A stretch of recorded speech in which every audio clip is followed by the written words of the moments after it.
From the American Academy of Neurology, I'm Dr. Daniel Correa. And I am Dr. Katy Peters, and this is the Brain and Life Podcast.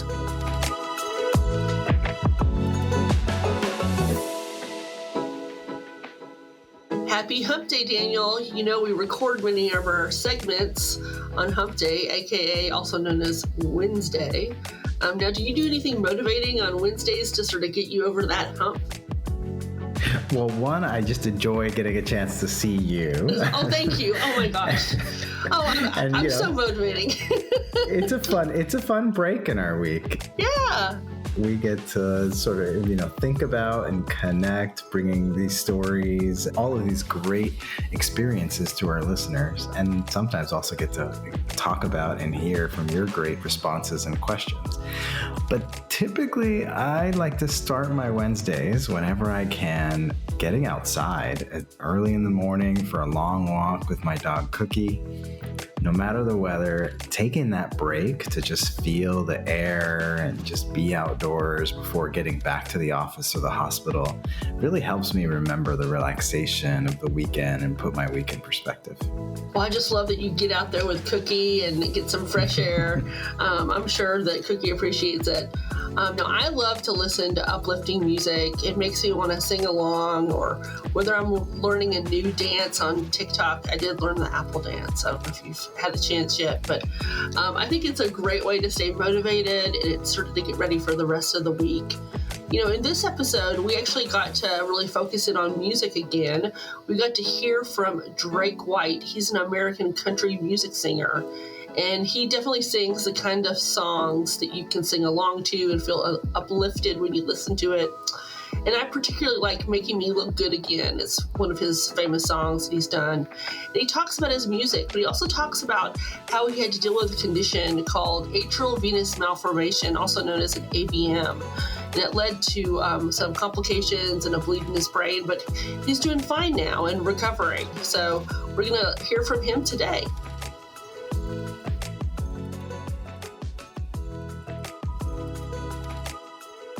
Hello, podcast listeners. I'm so excited to welcome Drake White here today to the podcast. He is a soulful American country music singer and leader of Drake White and the Big Fire.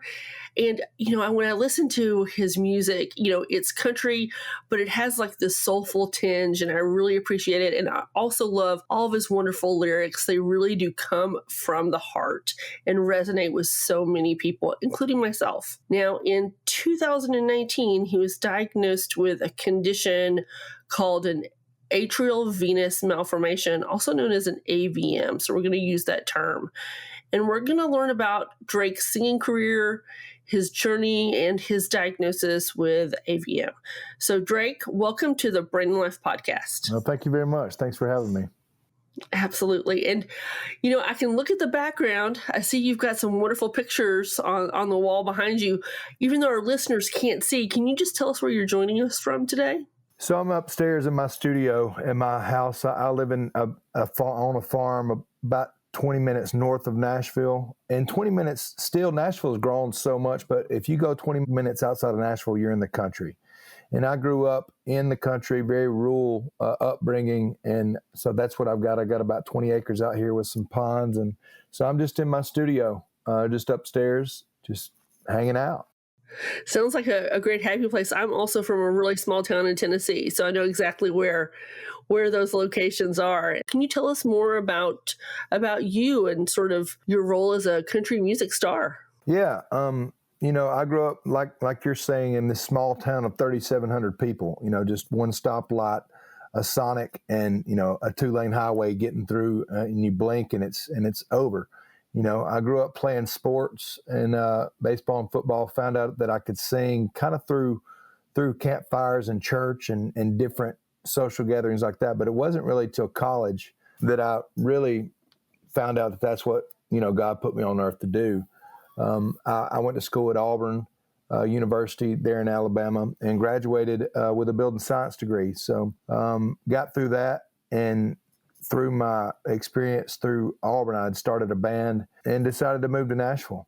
4 years of grinding and just had always considered myself a nomadic spirit. I've always wanted to be on the road and see what's around the bend, and loved the thought of, Willie and Waylon cruising down the road. I've always loved Absolutely. that thing of being in a caravan of guys and girls that loved music. And I've just never had something that gave me more life in my life. And I always loved it. And so moved to Nashville and thought it was going to happen immediately. And, it took about 4 or 5 years for anybody to say anything. And that was just from playing nearly every night in every bar that would let me pick up a guitar. And, I kind of dared myself to disappear. This is a random turn in it, but I'm the kind of person that I got let go from my construction job because it was I was kind of halfway doing construction and music. You see what I'm saying? Okay, absolutely. And 2008 had happened, and the construction industry kind of took a turn. And I said, hey, let me go before you let anybody else go, to my boss, because for me, my passion was music, and I moved to Nashville to play music, not to pour concrete. So I got a $3,200 severance package, and I took that and I flew to New Zealand and lived in New Zealand for like 6 months. And the reason that is amazing. I know the reason I picked New Zealand is because I saw Lord of the Rings when I was 12, and I was like, I'm going to where that was filmed. And so I just gave you that. I know it sounded like I was going down a rabbit hole, but I was giving you that. That's the personality that you're dealing with right now. Is like, I really like to kind of just get out there and see the world and do the things. And that's why I'm happy doing what I'm doing. Well, that's amazing. You must have a lot of adventures in New Zealand. It's all the way across the world. It really is. It's as far as you can get from Hokes Bluff, Alabama, for sure. Absolutely. It was amazing. I've got a lot of good memories. I took a backpack and, a hammock. So it was pretty awesome. Now, you write your songs. Can you sort of tell us what is the process of writing a song? What is that like? Yeah. Well, when I got back from New Zealand, that's when things started to change. I dared myself to kind of disappear. And when I got back, I realized that the world had not changed.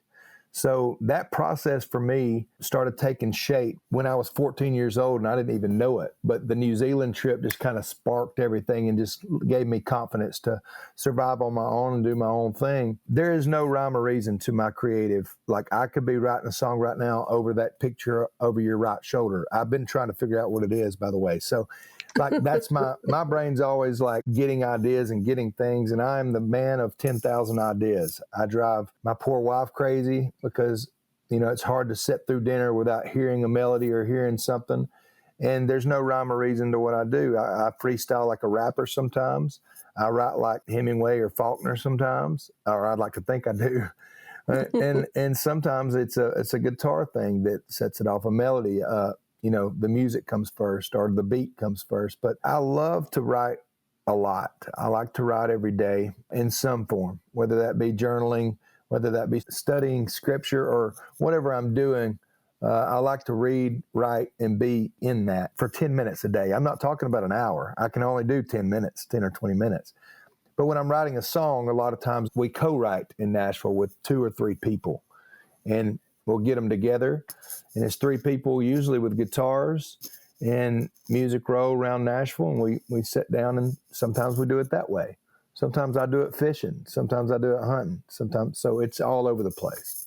Well, that sounds just amazing. And I recently listened to Life, Love, and War, which is your recent song. Can you sort of tell us about what that song is about?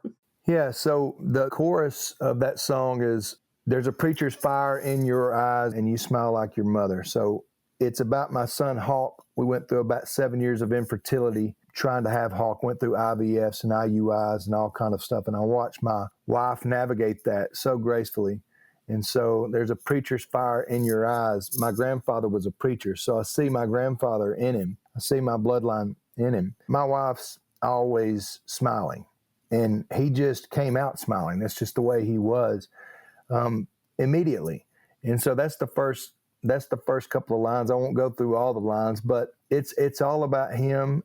Oh, it's a beautiful song. And now that I know that, I figured that was the context. And I just want to say congratulations on the little baby. Thank you. Congratulations to your wife. And what a beautiful sentiment and a beautiful song. Now, amid this growing sort of music career, you all of a sudden get diagnosed, with this condition known as an arteriovenous malformation, also known as AVM in the brain. So how did this sort of all come about, and how did you discover it? Yeah, well, we were getting set to go on another leg with Zach Brown, go out on tour, and we were going to Australia as well to perform in front of some really big crowds with Zach. And I've always been somebody that liked to train. I'm an athlete, growing up playing sports and stuff like that. I loved that feeling of being in really good shape. So I like, running 4, 5, 6 miles a day and trying to have my legs. So I was doing that, rigidly, getting ready for this tour and just prepping, just working out, just getting after it. And I got a headache. And that headache was not like a hangover or like just a normal 9 to 5 headache from staring at a computer screen. It was a debilitating, I can't see anything, can't be in front of light, can't do anything. It was really, really bad. So your brain starts to, I've always been an optimistic person, but your brain starts to run. And I was like, something has got to be wrong. So it put me in an MRI, and that MRI showed a lime-size AVM, wad of veins and arteries, along the mobile cortex of my left side, which rests right kind of behind your right ear. So in the back right side of my brain. And the Lyme size was told by my neurologist's name here is Dr. Robert Miracle. And that's his real name. So his name's Dr. Miracle. And oh, wow. That's a great name. And Dr. Miracle has literally worked on thousands of these. And he said this is the biggest one he's ever seen. So that was how I found out about it. It was a headache.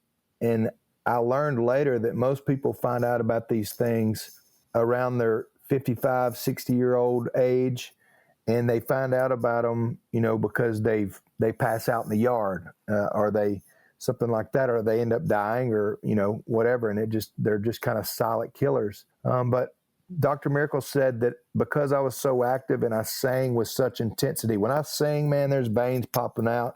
I'm spitting all over the place. I'm getting after it, and he said you wore your brakes out on your AVM. The bumpers are gone, and that's why you felt that at 35 years old. You felt that pressure, and that's what it feels like. It feels like a pressure headache. So yeah, very painful, very scary, because I didn't know what an AVM was. But we had to stay about 2 days before we got the results back of what that mass was. So we didn't know if it was cancer or, we didn't know what it was. And a lot of times these AVMs are around the part of the spine where, in the brain where they're unoperable. You can't touch them because of fear that they may mess up more than they'll fix. So they're tumultuous little things, you know what I mean? They're just a wad of veins and arteries that it formed. I'll say this, it formed in the embryonic stage too. So I was born with this and I didn't know it.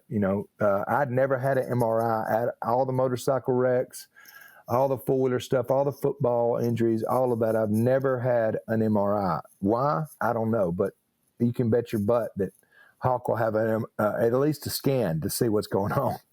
Oh yeah, we'll check out Hawk. Yeah, for sure. Dr. Miracle set out a plan. He said, Drake, because what do you think I wanted to know? I wanted to know if I was going to be able to play still. Of course. I felt normal. I felt young and vibrant. I was in good shape. I just had a headache. Could I get rid of the headache? He armed me with this blood pressure medicine, and he said, we can schedule these out. It's going to take 7 to 9 embolizations.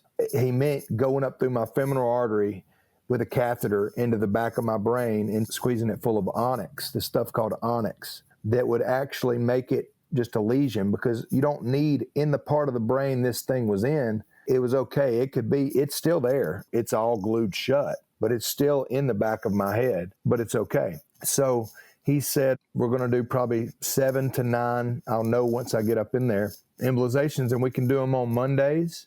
You can rest Tuesday and Wednesday and armed with your blood pressure medicine. you can jump on the bus with the guys on Thursday and be out there Friday and Saturday. So yeah, that's all I needed to hear. So here we go. We set out in January of 2019, and we're rolling through. We get through 40, 50 shows, and August has hit, and it's hot, and I feel good, and my headaches had went away. My blood pressure medicine made me dizzy, but I thought, I can deal with this. And there was only a 2% chance of it rupturing that he gave me with it the size of a lime.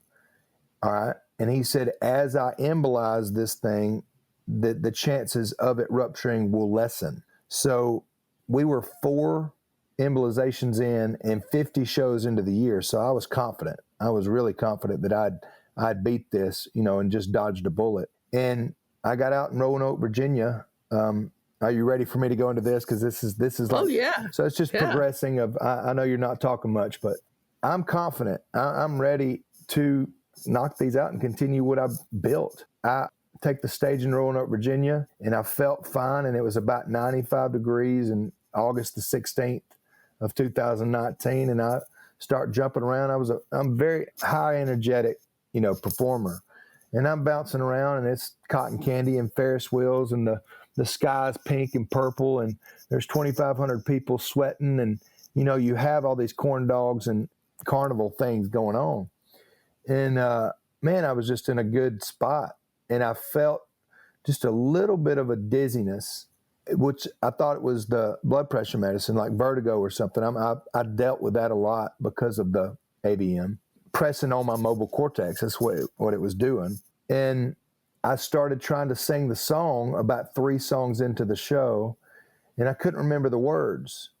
And then I realized my left hand, I was gripping as tight as I could, and I felt like I was about to drop the microphone out of my left hand. And then my left foot, I was trying to walk to the other side of the stage, and I realized my left foot felt like it had a bowling ball on the end of it. And then my left shoulder felt like a elephant was sitting on the side of my shoulder. And then my face felt like it was drooping. And I was like, man, I said, I'm having a stroke. This thing's ruptured. And about that time that I thought that, I heard an audible snap, like fingers snapping in my ear, right here in my right ear. And when that happened, I started, staggering, and they knew something was wrong by then, but by the grace of God, I was being looked at by EMTs were in the crowd, Oh, that's great. So, and I had a packet built of what it was, and they were notified that this guy has an AVM. All of my shows were like that. This guy has an AVM. If this happens, rush him straight to the hospital. Well, the hospital was right around the corner. It was literally 3 minutes away. So they got me in the ambulance. They pulled me off stage. Everybody's scared to death because we're 4 songs into the show. I've got them. I've got people in my hands. And then I couldn't talk. I couldn't do anything. And then I started vomiting because, brain bleeds. So it's like a projectile vomit, so that scared everybody.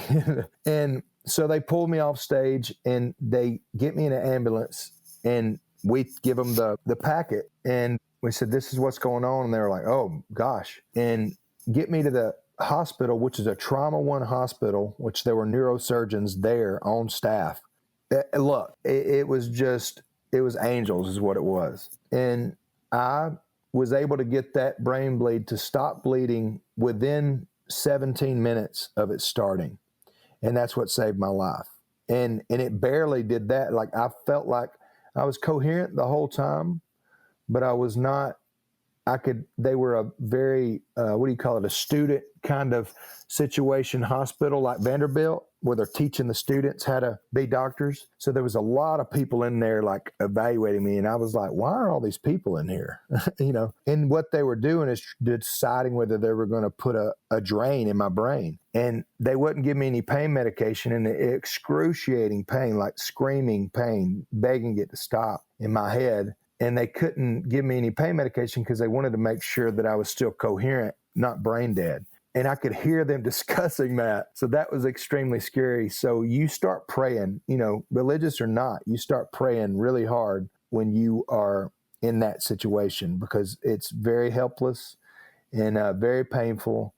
And, there were definitely angels in the corner of the room for me because, I saw them. They were there. I watched them come in and help me get through what I went through. And yeah, so that was 2 or 3 little miracles in there that happened. The vicinity of which we were in, the Trauma One hospital and the neurologist being on staff, the ambulance ride and having the packet and having that. They administered a coagulant that stopped the brain bleed very quickly. That was a bang, bang play. That was like Dr. Miracle was on the phone within 10 minutes of it happening, said, give him, the neurologist and him talked. And they're like, give him this in his IV. And that's what they gave me. And it stopped. I don't know what it was, but it's some kind of coagulant to make that brain bleed stop. And I think that's so important. And I think what you're, again, it really does take everyone, and it takes those big miracles and those little miracles for things to happen. And I'm just really glad that there was, there were EMTs in the audience. You were so close to that hospital. People reacted very quickly, and then they reacted like a big team to help you. So now you mentioned that you had some weakness on your left side. Did that get better? It's like trees growing, I was a guitar player. I'm still a guitar player, but I struggle a lot because dexterity is not there in my left hand anymore. And it takes a lot of dexterity to play a guitar.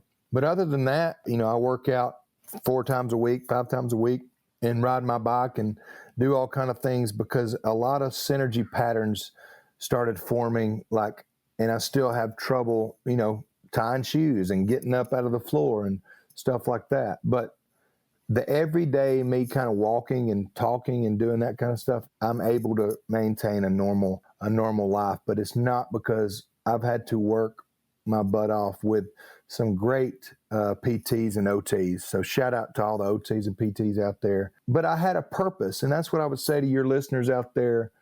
Like, I was pretty mad at everybody and everything because I had it pretty set up. I had my dreams right in front of me. I was about to accomplish my dreams and have what I wanted, and the proverbial rug got pulled out from under me. But you have to find in that, and I'm not preaching, this is just what I did. You have to find the thing that makes you go. For me, it was my wife and me had dreams of kids, and I had built this platform, and I wanted to get back to the stage and back to music and back to writing because now I had a muse to write from, see? But you have to focus on that goal of, for me, it was the stage and a family. For you, it may be just getting back to church or getting back to playing pickleball. I don't know what it is for people, but man, pick that thing out, whatever you're going through, and drive yourself towards it. Do it for other people. Don't do it for yourself. Do it for the stories. Do it for the songs. Do it for just having another day. I just love life. I always have, and I'm lucky to be here. But man, I was really mad there for a long time. So I will say that, like, I did have a hard time mentally getting through it, but through just the blessings of all the OTs, PTs, and therapists that helped me mentally get through. And I came out a more empathetic person. I came out hopefully a better husband. My wife hopefully she'll vouch for that. And a better dad, a better individual. But I still get so mad when I can't swing a golf club and hit a ball 300 yards like I used to. Well, 290 yards like I used to. But it's okay. It's okay. Well, it sounds like you have a heck of a support system too. I mean, you mentioned your wife, you mentioned your father, you also mentioned Hawk. How did they sort of help you through in that experience of sort of, getting through that anger and really sort of owning what you want to accomplish and drive towards? That's a great question. Patience. I mean, my wife deserves the moon and stars for her patience and what she had to go through. I mean, from having to help me use the bathroom at one point, but for her to deal with it with grace as a wife and say, it's okay, meant the world. And I could not have done it without her, my mom, my dad, her mom and dad. I mean, everybody came to my house and my rescue. They all came in, and family was so important in that. So I don't know what I would have done. So for the people out there battling stuff on their own, I mean, I don't know. I don't know what I would have done without them, because there was a lot of mental breakdowns. There was a lot of anxiety attacks. There was a lot of thinking I was having another stroke or seizure. You know, I couldn't drive. I love driving. I love getting in my 69 Bronco and driving through the country and being my own man. And I couldn't do any of that. And they wouldn't let me. And they would look at me. I would say, I feel fine. I feel like I can do whatever. This was 6-8 months after the stroke. And they would look at Alex and go, you think he's fine? And I'm like, hey, I'm right here. So that was my fear. Like, they don't think I can think for myself. I'm a hard-nosed, hard-headed guy when it comes to, like, I can think for myself. And man, it was hard. It was very, very hard. And like I said, my wife deserves the world. Well, I think you have a lot of great support. And, you know, again, your story is going to resonate with so many of our listeners, whether they've had a stroke, whether they've also had an AVM, whether they've had other neurologic conditions like multiple sclerosis. They're all going through the same kind of journey. And I would just say they need to continue to have that drive, just like you have. And Drake, I just want to say you have been amazing. I just want to thank you so much. Again, a shout out from an Alabama boy to a Tennessee gal. That was me. You're now a Tennessee guy. Yeah. But I appreciate this conversation, and I just wish you the best in the country music world. Hope to see you at the Opry sometime. Absolutely. And thank you for sharing your journey with AVM. Thank you for giving me the platform. I appreciate it.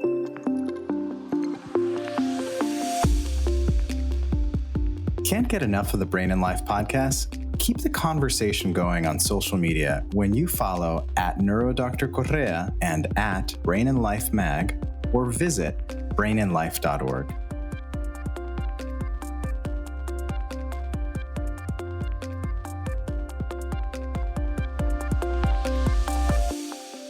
Hello, listeners, and thank you for joining us today on the Brain and Life podcast.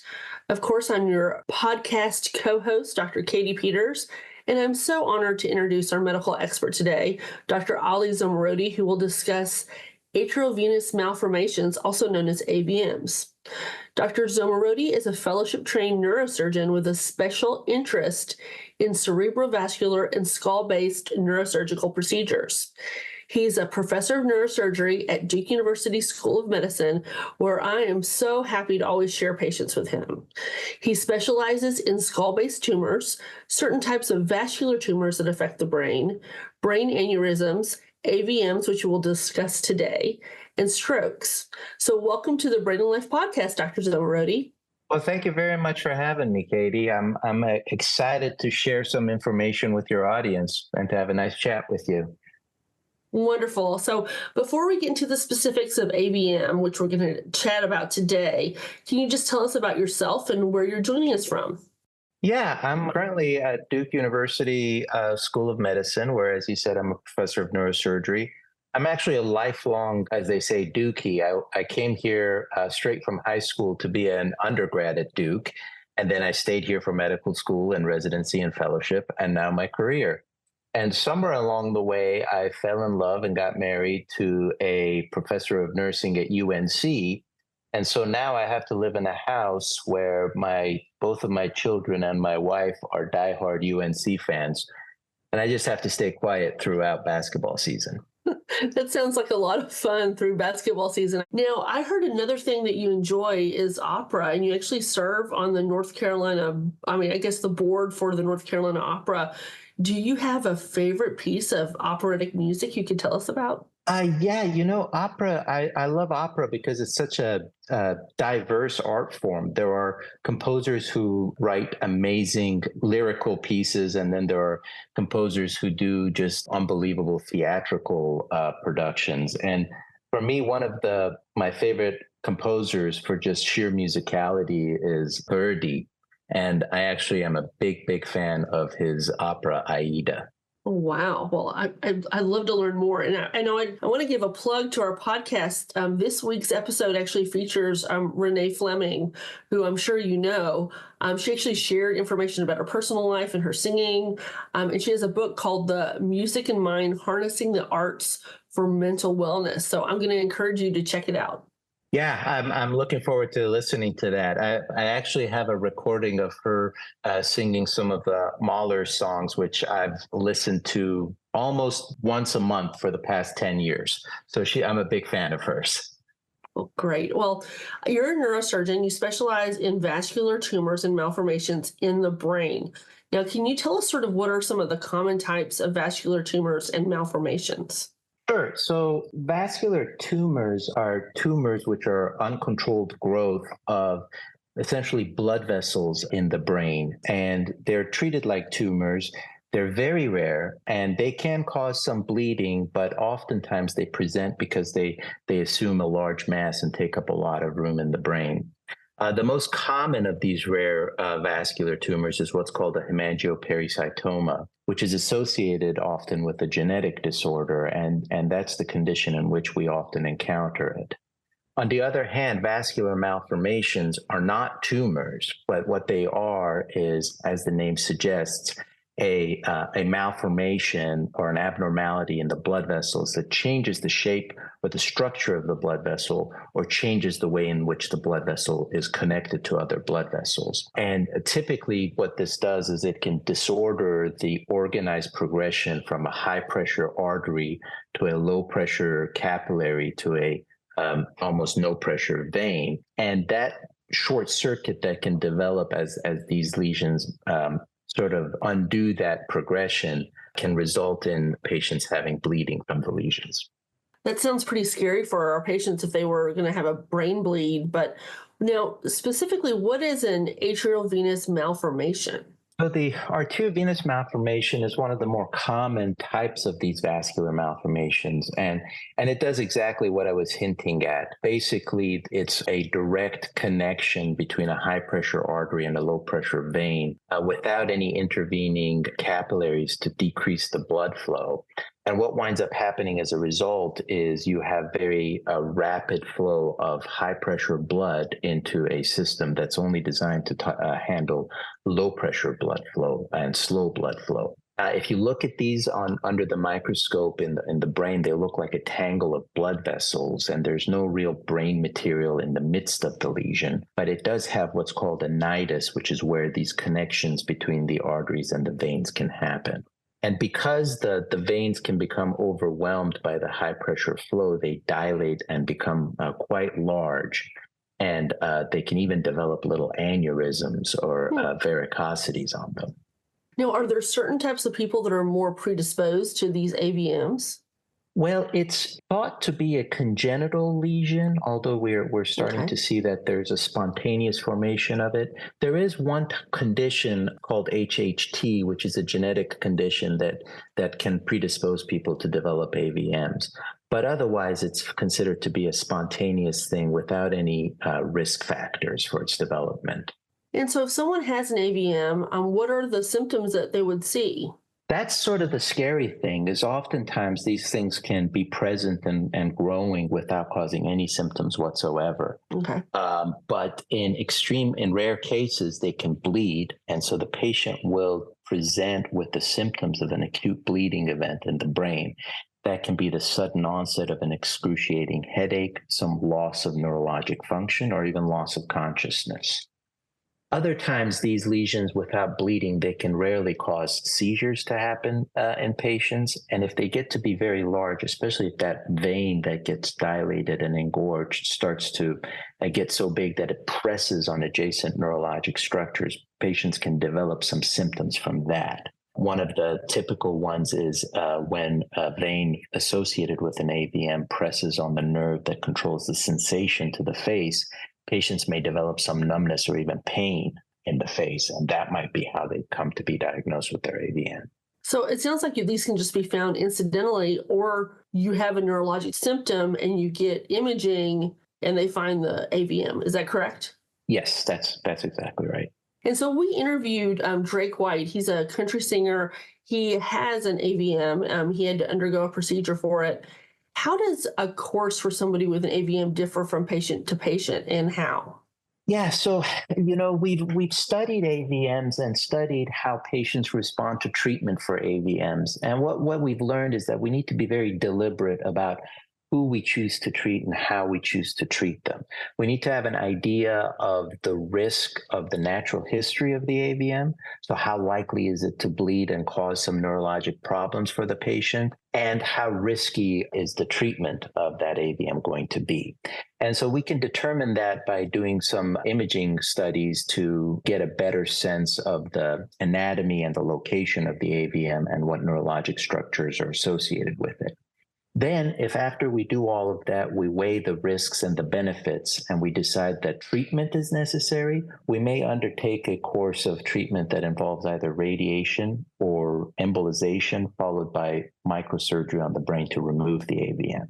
But if we decide that the risks and the benefits do not merit treatment, that it's safer to leave the AVM alone, then we will just undertake a course of watchful waiting and sort of vigilant monitoring of the AVMs. Well, thank you for sharing that. Now, what types of special imaging? You mentioned that you do special imaging or testing.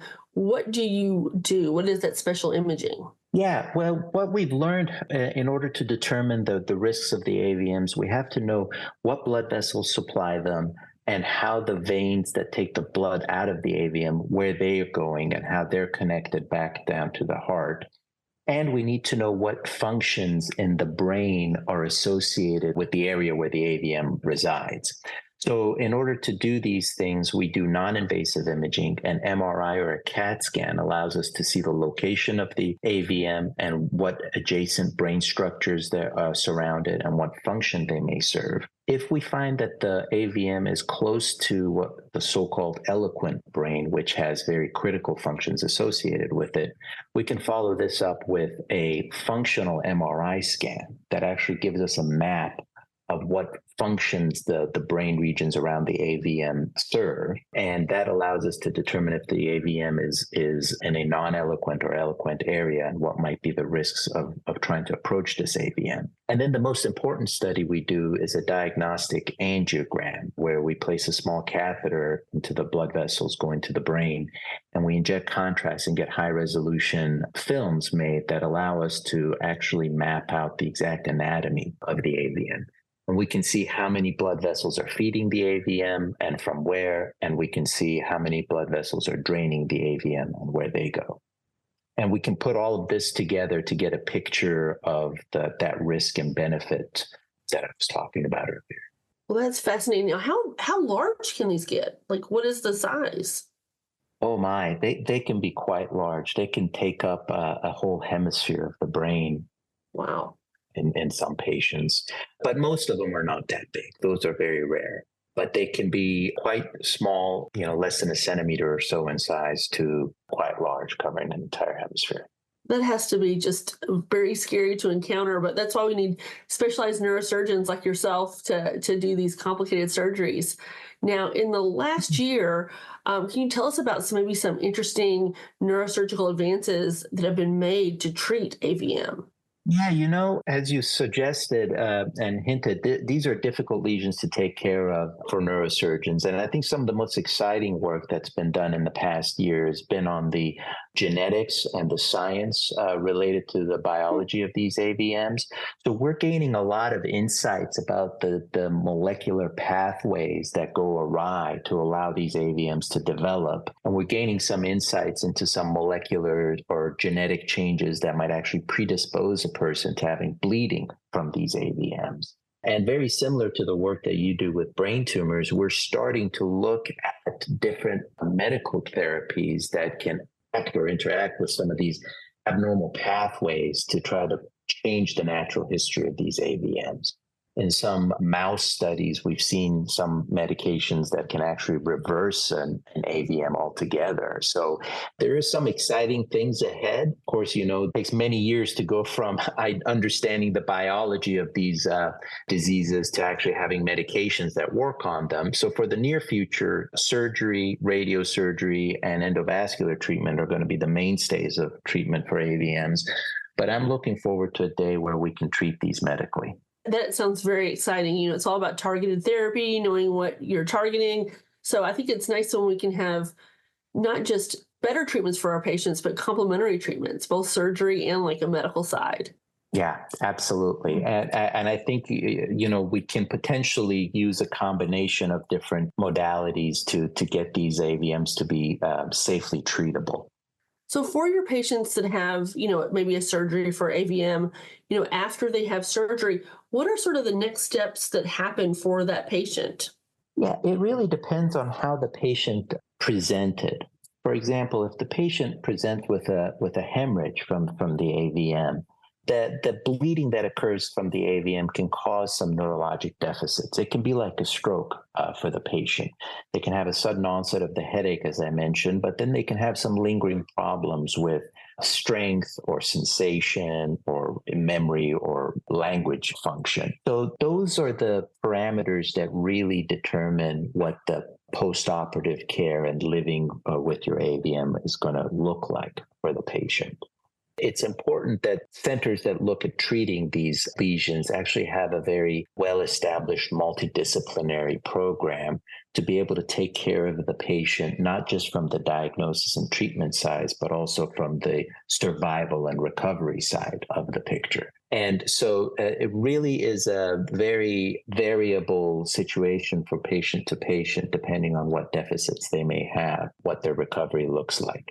At the very least, what we need to do once we've treated an AVM is to make sure that it doesn't come back. There's a small chance that can happen. And so we would have a regimen of repeat imaging and diagnostic studies that we do on an annual and then a less frequent basis throughout the patient's life to make sure that they stay free of disease. But the other aspects of the recovery really depend on the individual patient's conditions.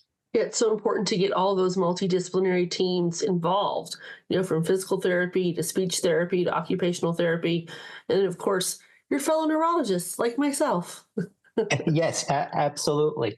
Like I said, sometimes patients present with seizures, and they can have ongoing needs for medical management of neurologic conditions. And it's very important, I made a mention of the fact that these can present like a stroke, and to a patient, it feels very much like a stroke. And our colleagues in neurology are really quite expert at all the different things that a patient needs to recover function from a stroke and have as meaningful a life as possible. And how do you factor sort of the caregivers and care partners into this? Like, what would you recommend to them as somebody is maybe recovering from a surgery or rehabbing from maybe a neurologic injury caused by an AVM? It can be a life-altering experience. Our aim with surgery, of course, is to do it in a way that the patient doesn't develop any new deficits. And if we achieve that goal, then fortunately, the burden on the caregiver and the patient will be fairly minimal. There will be a period of 6 to 8 weeks of just recovering from the operation, regaining their stamina and their ability to maintain their concentration and things like that. But for those patients who have significant neurologic deficits, either because the AVM is hemorrhaged or from seizures associated with the AVM, the caregivers really play a very important role in keeping them safe and being able to help them, enable them to have an enjoyable quality of life as much as possible. And that can be very taxing on people. And it's important to keep the caregiver in mind when considering the patient's trajectory as they're dealing with these conditions. Well, Dr. Zomorodi, thank you so much for being with us today. We've learned so much, and it's really important what you do for patients with AVMs and with vascular tumors and different vascular malformations. Thank you for what you do and for chatting with us. My pleasure. I really enjoyed it. Thank you for having me on. Absolutely. And I want to also thank our wonderful listeners, and I look forward to chatting with you more soon. Thank you again for joining us today on the Brain and Life podcast. Follow and subscribe to this podcast so you don't miss our weekly episodes. You can also sign up to receive the Brain and Life magazine for free at brainandlife.org. Don't forget about Brain and Life en Español. Also, for each episode, you can find out how to connect with our team and our guests, along with great resources in our show notes. We love it when we hear your ideas or questions. You can send these in an email to blpodcast@brainandlife.org. brainlife.org and leave us a message at 612-928-6206. You can also find that information in our show notes, and you can follow Katy and me and the Brain and Life magazine on any of your preferred social media channels. We're your hosts, Dr. Daniel Correa, connecting with you from New York City and online at NeuroDr Correa. And Dr. Katy Peters joining you from Durham, North Carolina, and online at Katy Peters, MD, PhD. Most importantly, thank you and all of our community members that trust us with their health and everyone living with neurologic conditions. We hope together we can take steps to better brain health and each thrive with our own abilities every day. Before you start the next episode, we would appreciate if you could give us 5 stars and leave a review. This helps others find the Brain and Life podcast. See you next week.